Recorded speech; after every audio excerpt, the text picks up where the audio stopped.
lot. It's a very plain statement about who this player is that he's trying to develop.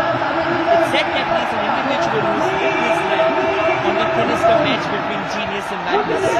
And he's someone who's born with the truth that not always brilliance comes impeccably to you. It comes with a scar. Now, in essence, Messi is special for being a generational talent who blends the role of a scorer, creator and dribbler, and consistently performing at the highest level for over a decade. It's been wonderful. And that's the World Cup. Will it again lift it in 2026? You never know. When the great man is around, anything is possible. 2022 was absolutely magical. 7 goals, 3 assists. And we all remember that final where he eventually shook hands with paradise. Liam, are you silently suggesting that in 6 months we are going to see a replication of the same?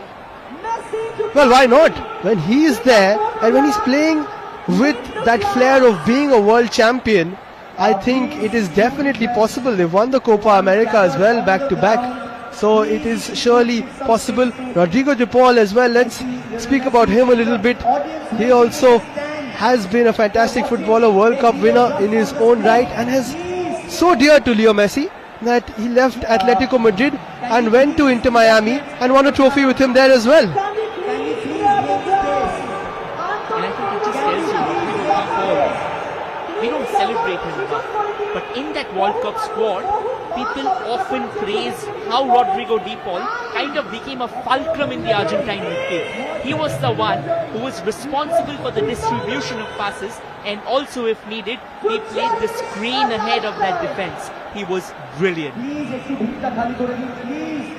और Leo Messi जो एक है वो कभी सारी जो limelight है, जो फोकस है, अपने ऊपर रखना नहीं चाहता है. He's always a great team man, and he always says that every victory is a team's victory. And he had such wonderful players beside him. That great, at one point of time had Kun Aguero, had of course Uncle Di Maria. What great players.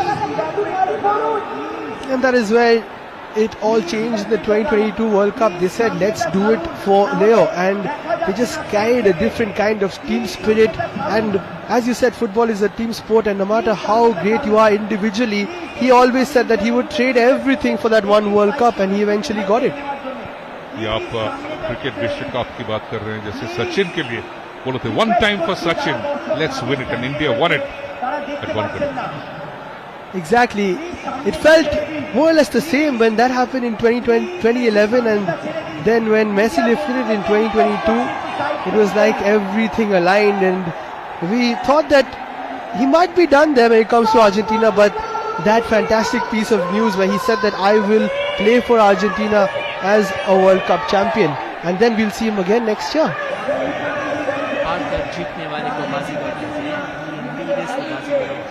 But I think we are all talking about his World Cup triumph. It all started from 2006. I remember Argentina getting knocked out by Germany in tiebreaker. David Odonkor scored a late equalizer.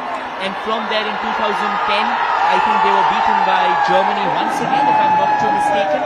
And then in 2014, once again, it was Germany. In the final, Mario Götze rattled them in 6 minutes to go. But then, as they say, redemption will come to you only if you believe in yourself.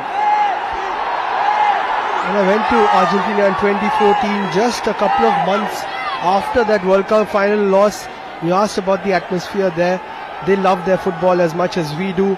They were absolutely distraught, but they did say that it will come home soon. And they believed in Leo Messi, and he made sure that it took place. Fantastic scenes here at the Salt Lake Stadium. All the phones are out.